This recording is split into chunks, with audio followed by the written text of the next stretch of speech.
Nah, yang ingin saya bicarakan adalah tahlil.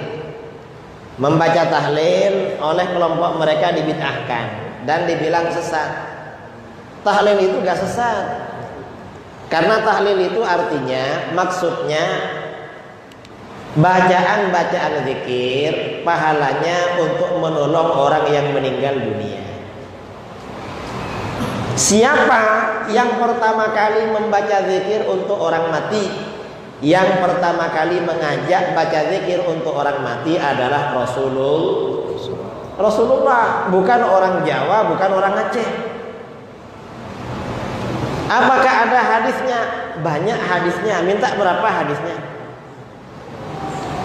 Hadis sahih ya, dalam riwayat Musnad Imam Ahmad, riwayat Imam Ahmad bin Hanbal, Imam Al-Baihaqi, Al-Hakim, At-Tirmidzi. Sahabat Jabir bin Abdullah Al-Ansari radhiyallahu an berkata, kata Sayyidina Jabir, kharajana ma'a Rasulillah sallallahu alaihi wasallam ila Sa'd bin Mu'adz yauma mautihi. Kami pergi bersama baginda Rasulullah sallallahu alaihi wasallam menuju kediaman Sa'ad bin Mu'adz pada hari beliau meninggal dunia. Falamma shalla alaihi Rasulullah sallallahu alaihi wasallam thumma dufina wa suwiya alaihi turab. Setelah Rasulullah sallallahu alaihi wasallam mensolatkan jenazahnya, lalu Sa'ad bin Mu'adz itu dimakamkan dan kuburannya diratakan dengan tanah, jalasa Rasulullah sallallahu alaihi wasallam fawqa qabri. Rasulullah masih duduk-duduk di atas kuburannya, gak langsung pergi. Biasanya pergi tapi masih duduk. Faqal subhanallah tawilan. Lalu Rasulullah membaca subhanallah dalam waktu yang lama. Subhanallah, subhanallah, subhanallah, subhanallah, subhanallah, subhanallah. Fasabbahna ma'ahu. Karena Rasulullah membaca subhanallah, para sahabat juga baca subhanallah. Tsumma qala Allahu akbar. Lalu Rasulullah membaca Allahu akbar. Allahu akbar, Allahu akbar, Allahu akbar, Allahu akbar. Karena Rasulullah membaca Allahu akbar, fakabbarna ma'ahu. Kami para sahabat baca Allahu akbar. Satu riwayat Rasulullah membaca la ilaha illallah. Setelah Rasulullah berhenti, sahabat bertanya, malaka ya Rasulullah tusabbih fatukabbir. Rasulullah, ada apa? Engkau tadi baca subhanallah lalu baca Allahu akbar, gak seperti biasanya. Ditanya begitu, Rasulullah menjawab, laqad tadayaqa ala hadzal 'abdi shalih qabruhu. Hamba Allah yang soleh ini benar-benar dihimpit oleh kuburannya. Jadi Sa'ad bin Mu'adz yang meninggal itu, kata Rasulullah, soleh, dihimpit oleh kuburan, apalagi yang tidak soleh. Karena dihimpit kuburan, Rasulullah baca zikir hatta yufarrijahullahu anhu, hingga akhirnya Allah melepaskan Sa'ad bin Mu'adz dari himpitan kubur. Nah, berdasarkan hadis ini, kata para ulama, zikir yang kita baca untuk orang mati sangat bermanfaat. Right. Kalau dihimpit oleh alam kubur akan dilepaskan. Kalau diazab akan diringankan. Kalau punya dosa akan diampuni atau dikurangi. Jangan dikira tahlil gak ada gunanya. Sangat besar gunanya itu. Karena Rasulullah yang mencontoh. Nah, tahlil ini gunanya untuk siapa? Bukan hanya untuk yang mati, tetapi juga untuk yang hidup. Apa gunanya pergi tahlil bagi yang hidup? Kalau kita punya salah pada tetangga, kalau dia masih hidup, kita kan wajib minta maaf. Orang punya salah tuh wajib minta maaf. Gak boleh sombong, biarin, saya gak minta maaf. Lah gak boleh gitu. Karena orang punya dosa wajib mengakui dan bertobat dari kesalahan. Kalau salahnya pada orang, ya minta maaf pada yang bersangkutan. Kalau misalnya kita ini punya salah pada tetangga, belum minta maaf, dia sudah meninggal, maka bagaimana solusinya? Kata para ulama, mendoakan kepada Allah agar diampuni oleh Allah. Ini kata ulama salaf. Ada hadis walaupun dhaif tapi diamalkan oleh para ulama.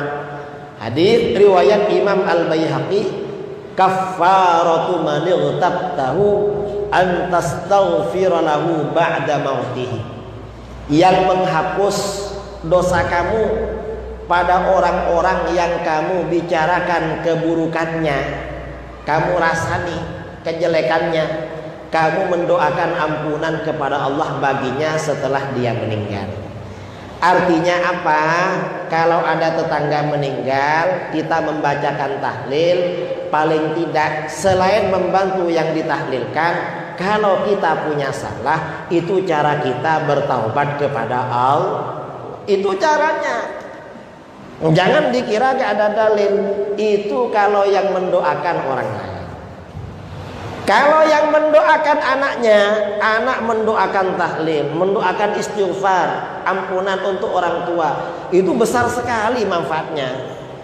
Yang kembali kepada orang tuanya, orang tua kalau dibacain tahlil, dibacain doa atau istighfar, kalau orang tuanya punya dosa, oleh Allah diampuni. Kalau dosanya sudah habis, derajatnya oleh Allah diangkat. Itu tahlil, doa. Itu yang kembali pada orang tua. Yang kembali kepada anak apa?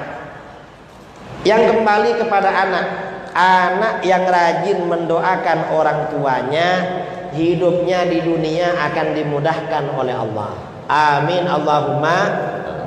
Di dalam hadis riwayat Imam Ad-Dailami, Imam Ad-Dailami meriwayatkan sebuah hadis dikutip dalam Al-Jami'us Shaghir oleh Imam As-Suyuti. Ada hadis berbunyi, ada hadis yang berbunyi yang berbunyi innal 'abda la yadhiqu rizquhu fid dunya idza taraka al-'abdu ad-du'a liwalidayhi inqata'a anhu rizquhu fid dunya. Apabila seorang hamba meninggalkan doa bagi kedua orang tuanya, rizkinya oleh Allah ada yang diputus. Itu kalau tidak mendoakan orang tua. Berarti kalau orang rajin mendoakan orang tuanya, rizkinya oleh Allah dibuat lancar. Itu yang kembali pada anak. Jangan dikira tahlil itu hanya untuk membantu yang meninggal. Yang hidup ini juga dapat bantuan. Itu yang hidup. Kalau yang didoakan itu kita punya salah, tetangga. Kalau kita mendoakan orang lain, sementara kita gak punya salah pada dia, maka berarti sedekah kita pada dia dan kita dapat pahala. Itu tahlil namanya. Orang baca zikir tahlil ini yang didoakan kan seluruh umat Islam. Itu sedekah. Karena di dalam hadis sahih Rasulullah SAW bersabda, "Man lam yakun lahu malun yatasaddaqu bihi falyastaghfir lil muslimin fa innahu shadaqah." Siapa yang tidak punya harta untuk disedekahkan, maka doakan ampunan kepada Allah untuk orang-orang Islam, karena itu sedekahnya pada mereka. Jadi kita mendoakan orang lain dalam acara tahlil, dalam acara apapun, itu berarti bersedekah. Berapa pahala bersedekah doa? Pahala bersedekah doa itu, kalau yang kita doakan seluruh umat Islam, orang beriman sejak masa Nabi Adam sampai sekarang, pahalanya sebanyak orang-orang yang kita doakan. Karena dalam hadis, man istaghfara lil mu'minin wal mu'minat kataballahu lahu bikulli mu'minin wa mu'minatin hasanatan. Barang siapa yang mendoakan ampunan kepada Allah bagi orang-orang beriman laki-laki dan perempuan, maka Allah akan mencatat satu pahala dengan setiap orang yang dia doakan. Ini tahlil. Jadi jangan dikira mendoakan orang lain itu gak ada gunanya.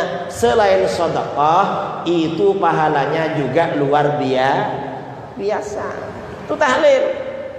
Ini diantara manfaat tahlil. Kalau orang gak tahlil, jadi ketika kita melakukan tahlil, ternyata di dalam tahlil ini banyak anjuran-anjuran sunnah yang dapat terlaksana. Kalau kita gak tahlil cuma diam, mana yang terlaksana dari anjuran sunnah? Gak ada kalau cuma diam. Makanya penting, ini diantara ya sebenarnya masih banyak lagi, cuma gak perlu disampaikan semua, cukup sebagian lah. Ini manfaat tahlil.